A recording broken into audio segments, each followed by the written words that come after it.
Olá, e o podcast IBTV está de volta. E eu tenho uma convidada muito especial, porque vocês, telespectadores, estão sempre nos pedindo para falar sobre o direito, e principalmente o direito de família. É um assunto que realmente traz muitas dúvidas, né? E nós trouxemos uma excelente advogada com uma história de sucesso. Nossa, assim, incrível, a doutora Luciana Piazza. Ela é pós-graduada em Direito de Família e Sucessões e tem expertise nas questões de relacionamento abusivo e as armadilhas na partilha de bens. Como vai, doutora? Muito obrigada. Olá, muito obrigada por me chamar aqui, estou muito feliz. E obrigada por ter aceitado o convite. Um prazer. Sabemos que a sua agenda é bem ocupada, né? É um pouco, mas... Doutora, antes de falarmos sobre propriamente o direito, né, obrigações, deveres, enfim. Fala um pouquinho para nós a sua trajetória, para que nós possamos conhecê-la. Eu sou formada na USP, na São Francisco, né, conhecida como São Francisco. Gosto muito de línguas, sempre estudei bastante línguas, fiz inglês, francês, italiano, alemão, né, então eu sempre gosto de... A senhora é poliglota, então? Parece que sim. Eu gosto de me aventurar nessa área, tenho interesse em psicologia também, e eu acho que é bem interessante para a área na qual eu trabalho. Com certeza. Onde as pessoas precisam muito, né? Elas têm queixas muito dolorosas, elas precisam ser acolhidas, né? Ouvidas. Então, eu acho isso bem, bem importante. Até porque a senhora trabalha não só com o direito propriamente dito, dando uma luz a essas pessoas, mas também a senhora é um acalento para muitas famílias que estão destruídas. Sim, sim. Então, é importante ter uma palavra, né, de alguém que tenha esse conhecimento na área da psicologia, né? Doutora, iniciando o nosso podcast, gostaria de perguntar sobre a divisão de bens no divórcio. Acho que isso é um assunto que tem tem mitos e tem verdades. O que é mito e o que é verdade? Bom, um dos mitos mais divulgados é de que a pessoa que trai o cônjuge não tem direito aos bens. Isso não é verdade. A partilha de bens vai ser feita de acordo com o regime de bens que o casal escolheu. E por isso é muito importante, antes de casar, que é um momento que as pessoas estão apaixonadas e elas não querem pensar em regime de bens, mas é justamente nesse momento que elas precisam conversar com o parceiro, tentar decidir qual é o regime que vai ser melhor para elas. Porque depois é muito comum a pessoa não se planeja e aí no final do relacionamento, e o relacionamento vai acabar, porque as pessoas falam, não, mas eu não vou terminar, só que vai morrer um dia. Então, se não for pelo divórcio, um dia vai acabar pela morte, então, de um dos dois, né? Então as pessoas falam, mas que absurdo eu ter que dividir isso, mas ela esquece que lá atrás, ela que escolheu esse regime de bens, né? Bom, falamos de traição, então... Traiu não tem nada a ver com a divisão de bens. Não. Tá? Aquele que foi traído não pode usar essa justificativa. Fui traído, portanto, eu não tenho que dividir bens. Porque é o direito de propriedade, né? Claro. Não tem nada a ver com traição. Então, você me traiu e, portanto, você não tem mais direito aos seus bens, né? É muito estranho. Na verdade, o casamento é uma sociedade. Exatamente. Essa pessoa é a tua meira ou meiro. Isso. Não tem nada a ver a traição. Se for um regime comunheiro, sim. Sim. Tá. E outro mito ou verdade, doutora, referente a abandono de lar. Aquele que abandonou o lar, ele tem direito aos bens? Existe um julgado do STJ, eu acho que é da semana passada, que alterou, porque a jurisprudência estava sempre discutindo, vai ter direito, não vai ter direito. Existia uma corrente que defendia que tinha 10 anos para pedir a partilha dos bens, e agora eles decidiram que não. Eu acho que, assim, pelo fundamento que eles usaram, que é justamente o direito de propriedade, eu acho que eles têm razão. Não faz sentido você perder a propriedade por ter abandonado o lar. Por ter demorado, né, para pedir a partilha. Mas, por outro lado, tem alguns casos em que isso... Eu tenho, no meu escritório, eu tenho caso que eu achei injusto, acabei encontrando uma saída, porque, no caso, eles não tinham a propriedade, justamente, tinham a posse. E aí, com o abandono, ela perdeu a posse. Mas aí é uma outra, É outra história. outra história. Mas não, no caso da propriedade não vai perder mais.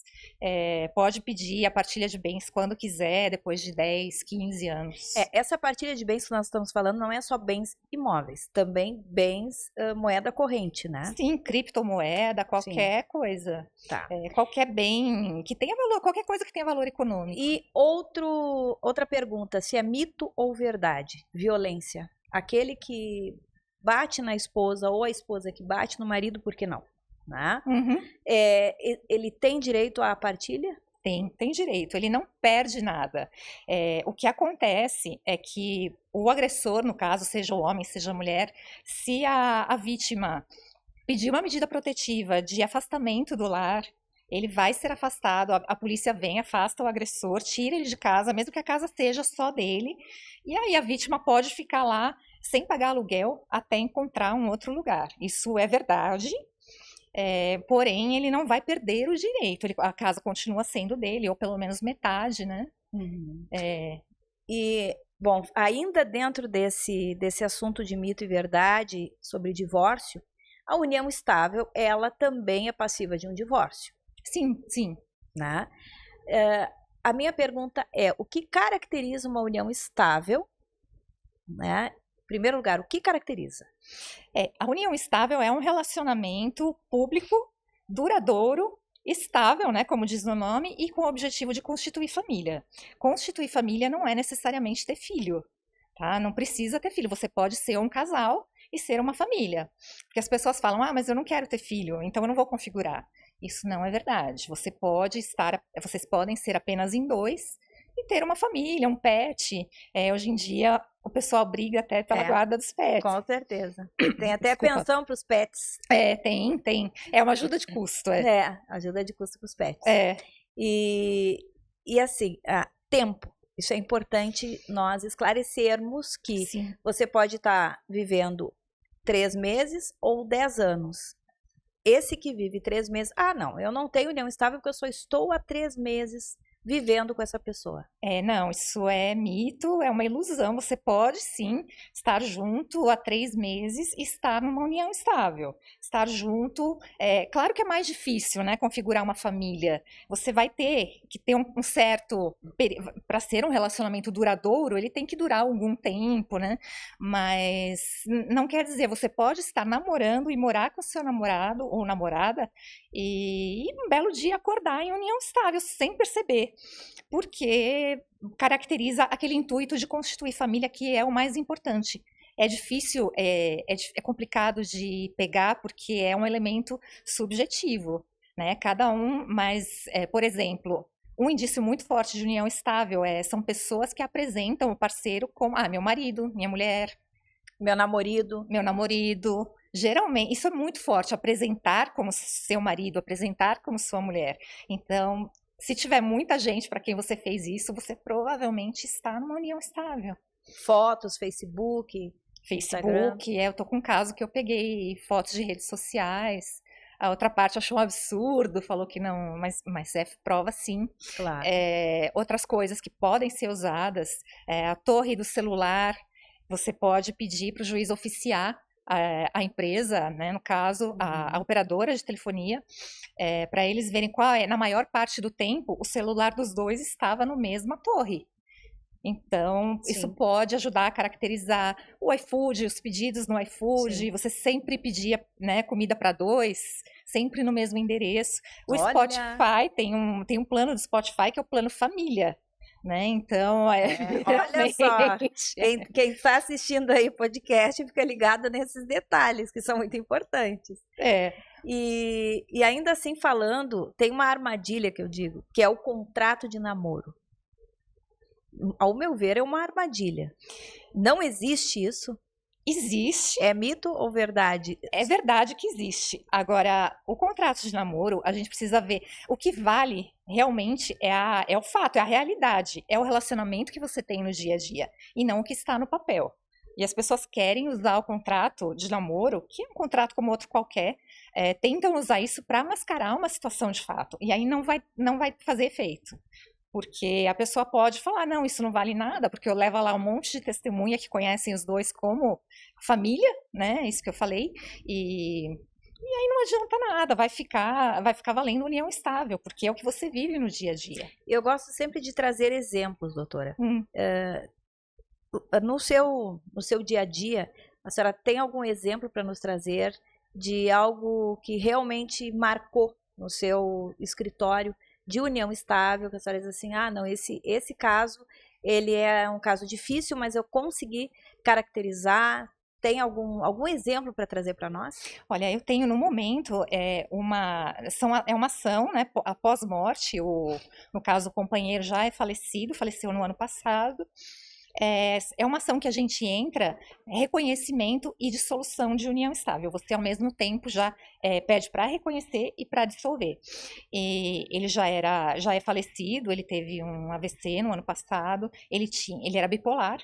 Uhum. E ela ficou com ele 17 anos, a minha cliente. Ficou com 17 anos, ele tem uma filha que mora na Europa.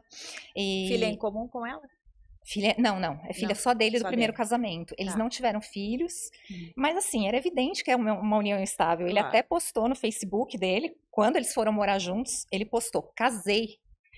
E eu peguei justamente esse post e coloquei no processo. Aí a outra parte tá achando um absurdo. A outra parte quem é? É a outra parte, a filha. A filha. Depois que a pessoa morre, se eu quiser entrar, eu tenho que entrar contra os herdeiros. Porque aí, no caso, é só ela, então seria contra ela. E assim, eu não culpo, porque ela não quer dividir herança. Claro. E é muito comum, né? Sim. É muito comum os filhos não aceitarem. É a regra, né? Quase a regra. Muito difícil falarem, não, tudo bem, eu assino. Porque se assinar, tudo bem. E falar sobre idade agora. Né? Você falou que ele morreu com um AVC, né? Teve um AVC. Isso. Nós sabemos que tem também na legislação a questão da idade, que o homem, se eu não me engano, é acima de 70 anos, que a comunhão é a separação obrigatória de bens. Sim, a separação obrigatória de bens é um regime que foi instituído para casos em que o Estado prefere que você não case. Mas já que você vai casar, então eles falam, você vai casar aqui. Geralmente, são 3 casos, né? São pessoas... antigamente, pelo menos, né, pessoas com mais de 70 anos. E isso vai aumentando com o tempo, porque antigamente era 50, depois 60, e depois 70. Eu acho, né? 65, 70. Só que é inconstitucional, né? É como dizer que a pessoa, depois de uma certa idade, não tem mais como... Você pode ser presidente de uma nação, de uma multinacional, de uma nação, e você não pode escolher o seu próprio regime de bens, né? Então isso é absurdo. E agora decidiram, né? O STF se reuniu lá e decidiu que você pode afastar essa separação obrigatória se for pela idade. Se for pela idade. Se for pela idade, você pode fazer uma escritura pública e falando, não, eu quero comunhão parcial, você pode escolher um outro regime. É reconhecido. Sim, sim. Eu não sabia dessa Essa foi regra. a solução que eles encontraram, porque o que todo mundo esperava é que eles declarassem inconstitucional. Só que todos os processos que estão em andamento, tramitando ainda, como é que ia ficar? Ia ser uma loucura. Uma loucura. Então eles resolveram decidiram essa... Mas mesmo, doutora, isso é importante a gente deixar claro, mesmo tendo essa questão da separação obrigatória por questão de idade, ou até mesmo um casamento com separação de bens, normal, mas porém com separação de bens, na falta de um dos cônjuges, aquele o que fica, né? Ele é herdeiro. Sim. Isso não afasta o direito dele como herdeiro, é isso? Olha, em todos os regimes, menos na separação obrigatória, porém, depois eu tenho uma ressalva, mas em todos os regimes o cônjuge herda alguma coisa, tá? Na comunhão universal, ele não herda porque tudo já é do casal, então é só por isso, mas metade dos bens é dele.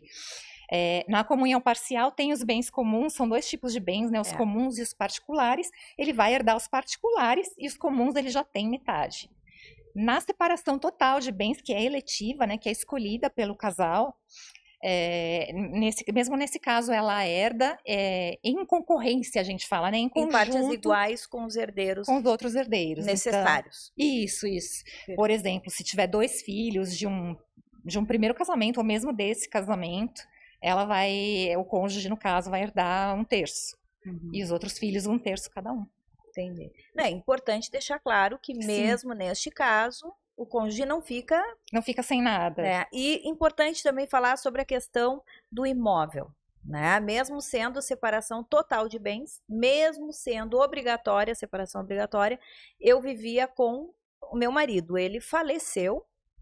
Eu tenho o direito de viver nesta casa enquanto até morrer. eu estiver viva. Sim. Então é importante esclarecer isso também. É né? um assunto um pouquinho espinhoso, porque existem casos em que realmente isso parece meio sacanagem. Por exemplo, a pessoa está no segundo casamento, casa com uma pessoa muito mais nova, vamos colocar, todo mundo logo pensa numa menina que casa com um homem mais velho.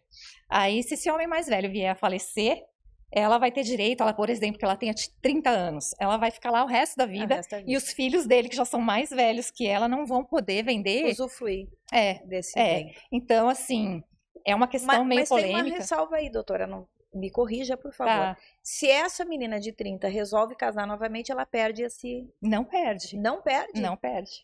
Não, se casar de novo, eu até acho um exagero. Porque... Você casando de novo, presume-se que você constituiu outra família e você não precisa mais ser protegida pela família anterior.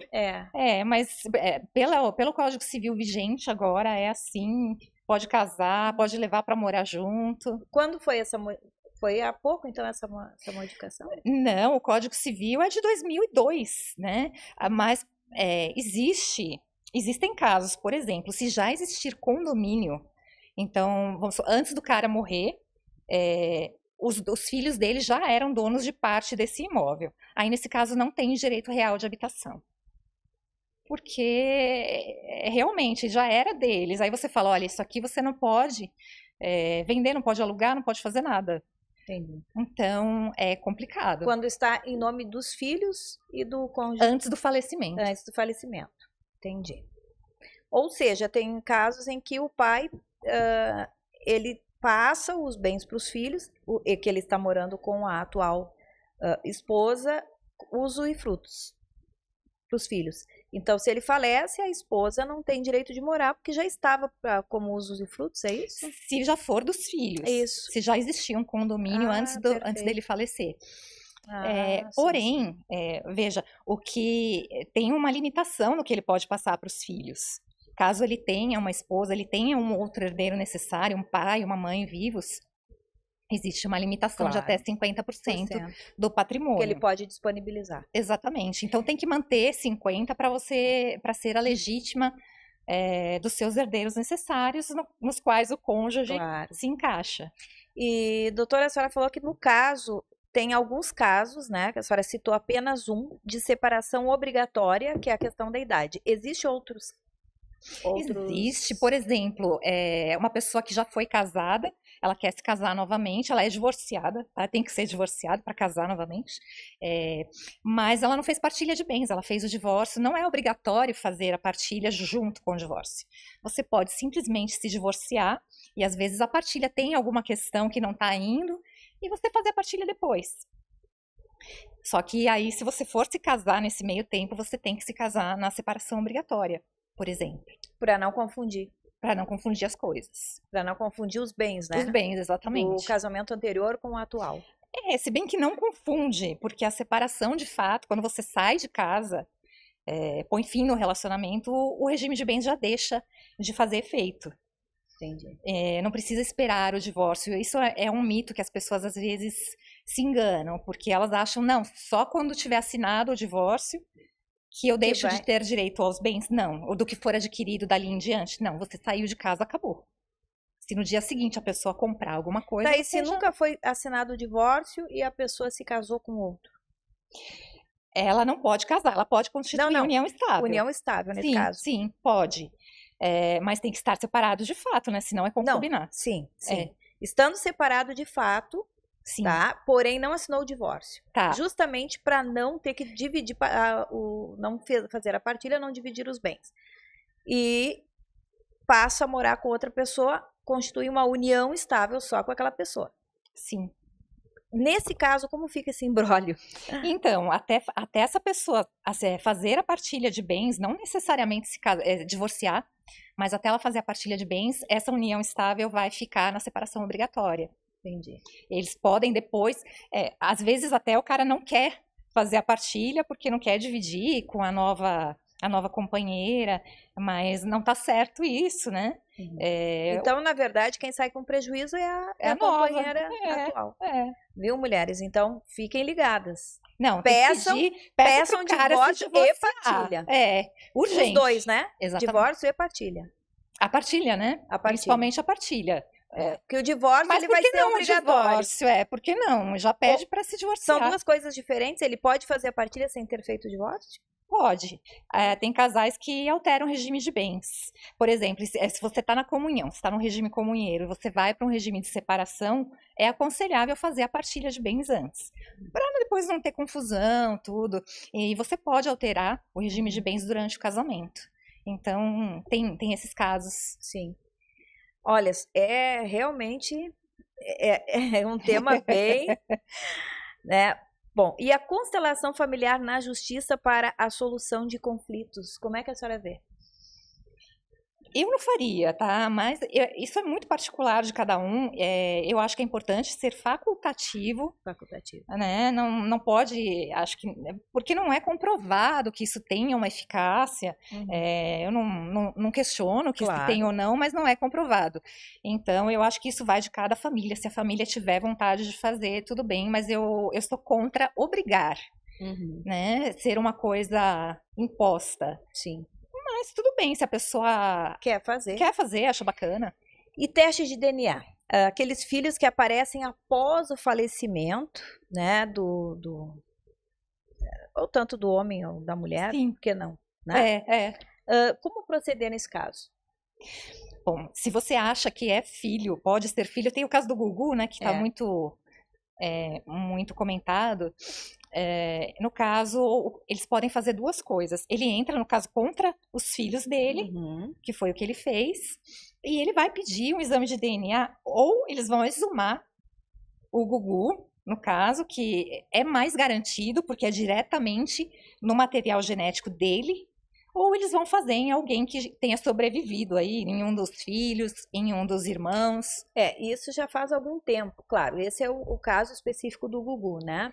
Porém, em outros casos, vou dar um exemplo, que apareceu esse filho depois de ter sido já feita a partilha de bens e já terem gasto parte desse dinheiro. Como fica esse herdeiro que apareceu agora, ele fica no prejuízo? Ele tem que entrar com uma ação contra os outros herdeiros chamada petição de herança, e onde ele vai pedir para desfazer tudo aquilo e que os outros tenham que pagar para ele. Isso não tem como pagar. Tem que arrumar um jeito, paga em dinheiro, paga em, sei lá, em outros bens, tem que arrumar um jeito de... E tem a questão do adiantamento de herança também, né? O adiantamento de herança é quando você doa, por exemplo... É muito polêmico. Você doa... Eu quero doar um imóvel para o meu filho. Eu tenho, sei lá, 3 filhos.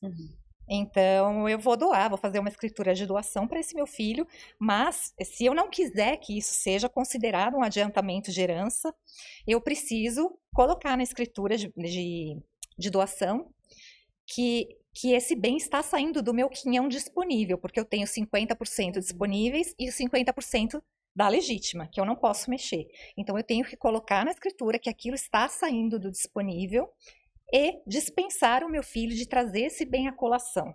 Colação, no inventário, quando a pessoa morre, a colação é para dizer, olha, justamente para trazer, eu recebi isso em vida, foi um adiantamento de herança, isso vai ser descontado agora do meu quinhão. E tem casos que mascaram isso, né? Por exemplo, tem casos em que pai diz, não, vou emprestar para o meu filho o valor de, sei lá, X que equivale a um imóvel e ele vai me pagando. E nesse caso, como faz? Comprova como? É a mesma coisa, na verdade. Você vai pedir para o juiz oficial, banco, no caso. Para ver se esse filho... Para ver o caminho do dinheiro, Não, e para ver se esse filho tinha condições financeiras de comprar esse imóvel. De onde vem esse valor. De onde veio o dinheiro. Você tem que fazer traçar, né? Não, rastrear o caminho do dinheiro, Isso tem um prazo? Por exemplo, se isso ocorreu há 10 anos atrás, 15 anos atrás, e houve o falecimento 15 anos depois, ele prescreve? Há controvérsias, tá? Mas a maioria da doutrina entende que isso é um direito que você não perde. Não prescreve. Não prescreve, porque também, se você fez um negócio com vícios, o negócio não vai se curar ao longo do tempo. Se é um negócio doente, vai, entre aspas, né? Ele não vai se curar, ele vai continuar sendo um negócio viciado. Entendi. Então, por exemplo, os vícios de consentimento têm um prazo de 4 anos para você reclamar. No caso, é coação. Eu assinei essa venda porque ele me coagiu, ele me ameaçou. Isso tem um tempo? Tem 4 anos. 4 anos. Mas também tem gente que entende, o direito é sempre assim, né? Tem gente que entende que também o negócio com o tempo não vai se curar. Né? E é algo muito, eu acho que é um assunto bem importante a gente colocar aqui, doutora, referente a casos em que o cônjuge adoece. Ele adoeceu, ele tem um problema grave de saúde e esse cônjuge ele tem uma esposa do segundo casamento, filhos do segundo casamento e tem do primeiro casamento. Nesse caso, quem que fica com a tutela? É tutela que se diz, né? Ou é curatela? A curatela, se ele estiver doente e estiver impedido de manifestar a própria vontade. Isso. Geralmente é uma pessoa próxima da família, precisa entrar com uma ação de curatela e requerer. Né? Isso também dá brigas nas famílias, porque quando tem algum... Mas o que o judiciário, como é que ele entende? Quem tem o direito à curatela? Depende? Quem está... Depende. Por exemplo, vamos supor que eu trabalhe com um parente meu, eu trabalho com meu pai, por exemplo. E o meu pai confia em mim, eu sou braço direito do meu pai e de repente o meu pai adoece. Provavelmente, se eu requerer para ser a curadora, provavelmente eu vou conseguir, ou pelo menos vou ter uma chance maior do que o parente distante que não sabe nada das coisas dele. E se ele é casado, provavelmente constituiu uma nova família, provavelmente a esposa sim, é que vai ter provavelmente. Porque já está ali, já sabe a rotina, sim, né? Sim. Já sabe tudo como que é. Ok. Não, é importante, são dúvidas que eu tenho certeza que as pessoas, no geral, né, têm. Eu recebo muito essa pergunta no Instagram, por exemplo. Minha mãe tem Alzheimer. Ela pode assinar uma procuração para mim? Na verdade, não. Porque a depender do grau, né, de Alzheimer, se estiver muito avançado, ela não tem mais condições de expressar. E se for uma doença leve, que ela tenha condições de expressar, tudo bem. Eu acredito que, inclusive, até como segurança, é bom ter uma procuração. E um laudo até de um médico dizendo que a pessoa, atestando, né, que ela nesse momento, tem condições de Eu recomendo assinar. sempre fazer isso com o testamento também, porque sempre alguém vai querer discutir. Então, na semana que vai assinar o testamento, passam os 2 médicos, um neurologista de preferência, um psiquiatra, e pede que eles coloquem por escrito que você está em excelentes condições. Sim. E você deixa lá guardadinho junto. E sobre testamento, você é a favor? Eu sou, sim, planejamento tudo. Eu acho que muitas brigas familiares, muitos litígios seriam evitados se essas pessoas, né, que faleceram tivessem feito um planejamento. Você viu o Silvio Santos? Ele fez um belo planejamento e foi tudo bem, graças a Deus, né? Mas infelizmente é a minoria aqui no Brasil, as pessoas não deixam a vida me levar, né? O pessoal gosta de... Deixa a vida me levar. Vamos ver se tem uma outra questão aqui. Pensão ou indenização? É possível pedir? No caso, pensão, a indenização como alimentos, você quer dizer? Quando, na separação, né? Sim. Que tem alguns casos em que a esposa pede uma pensão porque ela se dedicou à família, ela não teve, né? Ela não teve parou de trabalhar para cuidar dos filhos, isso é muito comum. E muitas vezes, o casal quando está apaixonado, você quer dar tudo, né? Um para o outro. Mas, abandona a carreira, estudo, mas tudo no divórcio, a parte que fica administrando os bens, muitas vezes tem empresa, né? E aí um deles fica com a empresa que gera renda e deixa os imóveis com outro que geram despesa. Então, tudo bem, eu tenho uma cobertura, sei lá, num bairro super caro, mas ela só dá a despesa, precisa reformar. Então, aí, nesse caso, a gente pode pedir alimentos compensatórios, que é uma indenização. Geralmente, o ideal é que seja pago de uma vez.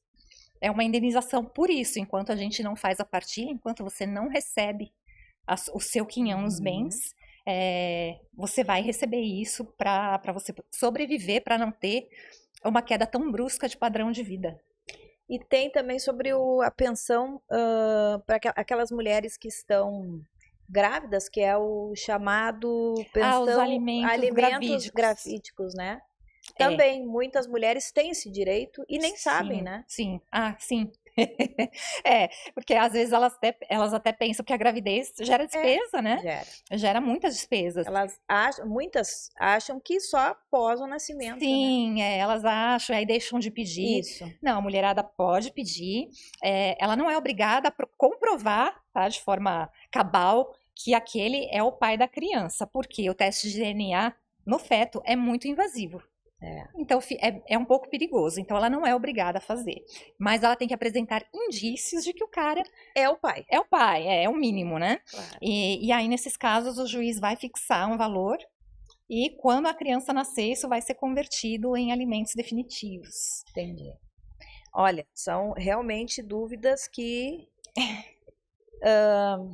E também uma outra questão, viúvo perde algo após se casar novamente? Não perde nada. Não, né? É aquela mesma questão, né? Nós estamos falando. Me separei do anterior, viúvo, né? Você diz. Não, fiz o inventário da minha esposa e agora eu vou seguir em frente. Esses bens são meus, aí depende do regime que ele vai querer, regime de bens que ele vai adotar no segundo casamento, ou terceiro, ou quarto. Aí, voltando nisso, eu queria perguntar, você falou que em casos de idade, né, é exigido acima dos 70 anos, em caso dos homens, acho que mulher é acima dos 65, talvez? Não, é tudo 70. Tudo 70, equivalente, os dois. Perfeito. Doutora, quero deixar as suas considerações finais. Acho que consegui abordar tudo, as dúvidas que eu tenho e que sei que são também de quem está nos assistindo aqui no nosso podcast. Considerações finais, enfim, agora o microfone é seu. Bom, eu gosto muito dessa área na qual eu atuo. Eu quero avisar que eu tenho um Instagram muito ativo. Olha. @LucyPiazza com 2 Es. O pessoal sempre abre caixinha de perguntas lá todos os dias e tem um pessoal muito animado. Quais são as perguntas que geralmente, mais frequentes? Olha, uma das campeãs, a campeã das campeãs tem o direito, por exemplo, eu moro com ele há não sei quanto tempo, ele fala que eu não tenho direito a nada.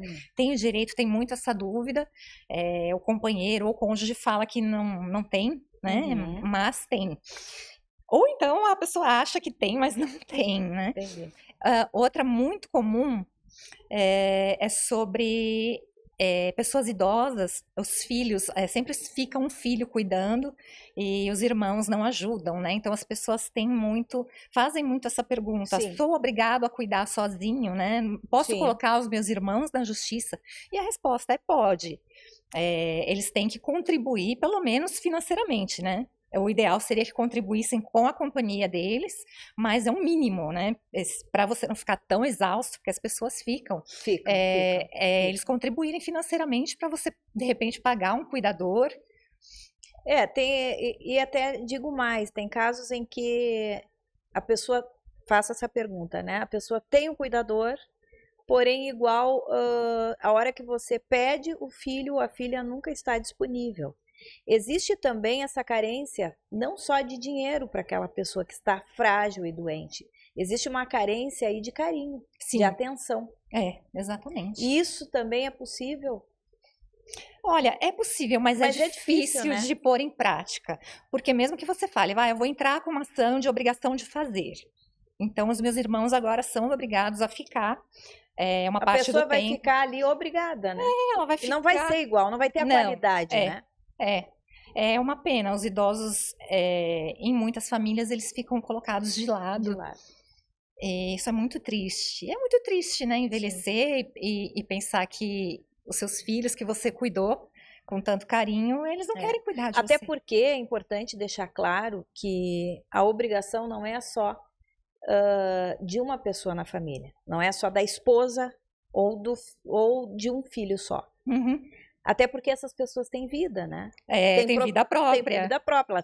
As pessoas precisam trabalhar. E muitas vezes tem que deixar com o cuidador porque não tem um outro filho ou filha para dividir aquela obrigação de ficar. Então, obrigar aquela pessoa a abandonar a vida profissional dela e dizer, não, a obrigação é tua, vai cuidar você. Não é Você justo. tem que abandonar. Não é justo. Não é justo. Isso é importante deixar claro. Mas, doutor, é muito esclarecido tudo, assim, da minha parte, esclareceu todas as minhas dúvidas. De qualquer forma, fale novamente seu Instagram para quem tiver alguma dúvida, mandar perguntas para a doutora. É @Lucy Piazza, tudo junto, LUCIPIAZZA. Lucy Espero Piazza. vocês lá. Ok. E o nosso podcast vai ficando por aqui. Mais uma vez, agradeço a presença da nossa convidada, que veio hoje nos trazer aí muita sabedoria e esclarecer dúvidas. E você, não perca o nosso próximo podcast. Fique ligado.